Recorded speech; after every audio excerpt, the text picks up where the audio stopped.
Hello students, welcome to the YouTube channel. Be prepared for UGC NET. Don't forget to subscribe the channel and press the bell icon for latest videos update. ये students Unacademy accelerate लाया है आपके लिए special scholarship test for NT UGC NET candidates for paper 1। ये scholarship test जो है इसकी क्या खास बात है, अगर आप इस स्कॉलरशिप टेस्ट में अच्छा रैंक गेन करते हैं तो आपको 100% तक स्कॉलरशिप जीतने का मौका मिलेगा अनअकैडमी के अंदर। दैट मीन्स आपको आने वाले सेशन की प्रिपरेशन के लिए कुछ भी पे नहीं करना पड़ेगा अगर आप अच्छे से इसके अंदर परफॉर्म कर पाते हैं। ये जो टेस्ट है वो टोटली फ्री ऑफ कॉस्ट होने वाला है। 30 जनवरी को ये होने वाला है, जिसका लिंक जो है वो आपको डिस्क्रिप्शन बॉक्स के अंदर मिल जाएगा। तो इसके लिए जल्दी से एनरोल कर लो, बहुत बढ़िया मौका है आपके लिए special scholarship test for on 30 जनवरी 2022। इसके साथ अगर आप अनअकैडमी प्लस या आइकॉनिक का सब्सक्रिप्शन लेना चाहते हैं या आप अनअकैडमी के फ्री प्लेटफॉर्म को एक्सेस नहीं कर पा रहे हैं, तब भी आप इस रेफरल कोड का फायदा उठा सकते हैं। रेफरल कोड क्या है? SHAFALI Shifali NTA। इस रेफरल कोड के थ्रू आप जो है अनअकैडमी के फ्री प्लेटफॉर्म को इजीली एक्सेस कर सकते हैं और साथ ही साथ आप अनअकैडमी प्लस और आइकॉनिक की फीस में 10% का सीधा सीधा डिस्काउंट जो है वो हासिल कर सकते हैं। सो इस रेफरल कोड को अभी नोट डाउन कर लीजिए और चलते हैं अभी वीडियो के अंदर। Hello my NT UGC NET candidates, आज के इस वीडियो के अंदर हम बात कर रहे हैं एनटीए के थ्रू अपनाई गई नॉर्मलाइजेशन प्रोसीजर के बारे में। जैसा कि आप जानते हैं कि जब भी हमारा एग्जाम मल्टीपल शिफ्ट्स के अंदर कंडक्ट किया जाता है तो हमारा रिजल्ट परसेंटेज की फॉर्म में ना देकर परसेंटाइल स्कोर की फॉर्म में दिया जाता है। इसके पीछे मेन रीजन क्या है कि तब हमारे लिए नॉर्मलाइजेशन प्रोसीजर यूज किया जाता है। नॉर्मलाइजेशन प्रोसीजर क्यों यूज़ किया जाता है? अब मैं आपको सिंपल शब्दों में अगर बताऊं कि जैसे अगर मान लीजिए आपका सेशन 1 के अंदर एक एग्जाम कंडक्ट किया गया, शिफ्ट 1 के अंदर एक एग्जाम का, और दूसरी शिफ्ट के अंदर सेशन 2 नाम से हमें जो है वो एग्जाम कंडक्ट हो गया मान लीजिए, ठीक है। एक ही दिन में 2 सेशंस के अंदर एग्जाम कंडक्ट किया गया, अलग अलग शिफ्ट के अंदर एग्जाम कंडक्ट किया गया। अब इसमें जो एग्जाम आया था वो टफ आ गया था और जो दूसरी शिफ्ट के अंदर एग्जाम आया वो इजी हो गया था। अब अगर हम इन दोनों को कंपटीशन करवाते हैं टफ और इजी का और उसके बेसिस पर नेट और जेआरएफ की सीट्स देते हैं तो ये तो एक तरह से डिस्क्रिमिनेशन हो जाएगा इन कैंडिडेट्स के साथ जिनके लिए एग्जाम टफ था। अब इस प्रोसेस को तभी यूज किया जाता है ताकि हम इस प्रॉब्लम को सॉल्व कर पाए, क्योंकि जो हमारा एग्जाम का जो रिजल्ट है वो परसेंटेज की फॉर्म में नहीं है, हमारे खुद के एग्जाम में हमारे कितने मार्क्स आए हैं उसके बेस पर ना होकर परसेंटाइल की फॉर्म के अंदर है। मतलब हमारे एग्जाम्स को तो देखा जाएगा बट हमारे एग्जाम्स को जो है वो कंपेयर किया जाएगा हमारे खुद की शिफ्ट के एग्जाम के स्टूडेंट के साथ ही, ना कि सारे शिफ्ट के एग्जाम के स्टूडेंट के साथ। मान लो दोनों शिफ्ट के एग्जाम के स्टूडेंट्स के, अब इनके जो जिनका एग्जाम इजी आया तो उनके तो मार्क्स ज़्यादा अच्छे आएंगे ना। अगर हम इनके साथ कंपेयर करेंगे तो ये एग्जाम के स्टूडेंट्स के तो बहुत ज़्यादा नुकसान हो जाएगा। इसीलिए इस शिफ्ट के अंदर जो स्टूडेंट्स थे उनके साथ ही कंपेयर करके हम जो है नॉर्मलाइजेशन प्रोसीजर के थ्रू परसेंटाइल निकालते हैं और टॉप परसेंटाइल वाले स्टूडेंट्स को हम जो है वो नेट या जेआरएफ के लिए मानते हैं कि हाँ ये कैंडिडेट जो है हमारे वो 100% इस एग्जाम के अकॉर्डिंग जो है वो काबिल है नेट या जेआरएफ हासिल करने के लिए। अब एक एग्जांपल दिया है एनटीए ने ही।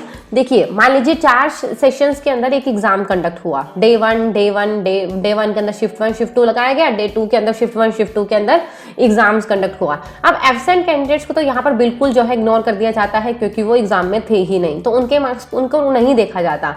अपीयर्ड कैंडिडेट्स को देखा जाता है। अपीयर्ड कैंडिडेट्स के अकॉर्डिंग हमारे परसेंटेज के जो मार्क्स हैं वो परसेंटाइल के फॉर्म में बदल दिए जाते हैं, ठीक है। तो आगे आगे देखते हैं इसके लिए जो फॉर्मूला यूज होता है। आज की इस वीडियो के अंदर मेरा मेन मकसद यही है कि मैं आपको मैथमेटिकल फॉर्म में बता पाऊँ कि किस तरीके से ये एग्जाम जो है परसेंटाइल जो है वो हमारे निकाले जाते हैं। तो अगर मैं इसके अकॉर्डिंग बताऊं आपको तो यहाँ पर एक फॉर्मूला होता है जो यूज किया जाता है परसेंटाइल स्कोर को निकालने के लिए। 100 multiply number of candidates appeared in the exam with raw score equal to और लेस देन द कैंडिडेट।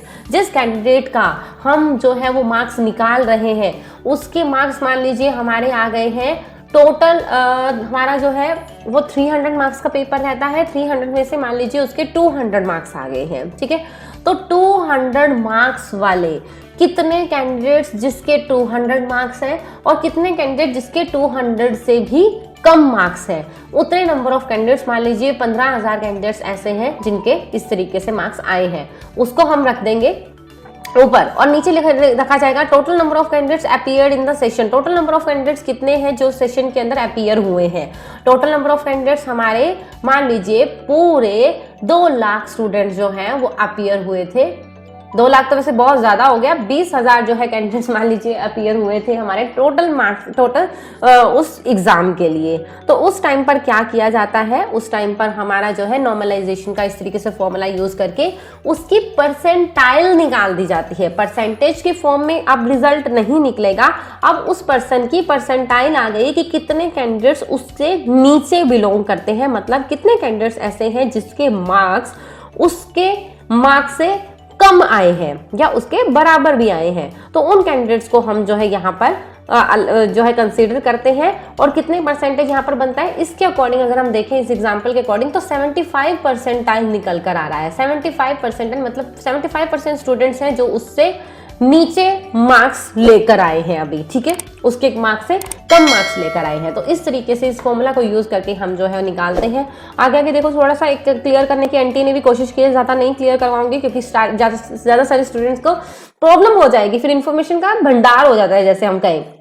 तो अगर मान लीजिए टोटल नंबर ऑफ कैंडिडेट्स 28,012 है और जिसने हाईएस्ट मार्क्स गेन किए हैं उसके 335 मार्क्स हैं, तो इस तरीके से परसेंटाइल कैसे निकलेगा, 100 में मल्टीप्लाई करेंगे हम 28,012 जितने, क्योंकि उसने हाईएस्ट मार्क्स गेन किए हैं। तो कितने कैंडिडेट्स हैं जिसने उतने ही मार्क्स गेन किए या उससे कम किए, मतलब सारे के सारे ही आ गए ना, उससे कम वाले तो सारे, क्योंकि उसने हाईएस्ट गेन किए। और टोटल स्टूडेंट्स कितने थे, 28,012। तो इससे क्या समझ आता है, कट होकर हमारी परसेंटाइल हो जाती है 100। मतलब जिस स्टूडेंट ने हाईएस्ट मार्क्स गेन किए हैं, जिस स्टूडेंट्स ने हाईएस्ट मार्क्स गेन किए हैं उसकी परसेंटाइल 100 रहेगी, क्योंकि बाकी सारे कैंडिडेट्स उससे नीचे हैं, ठीक है।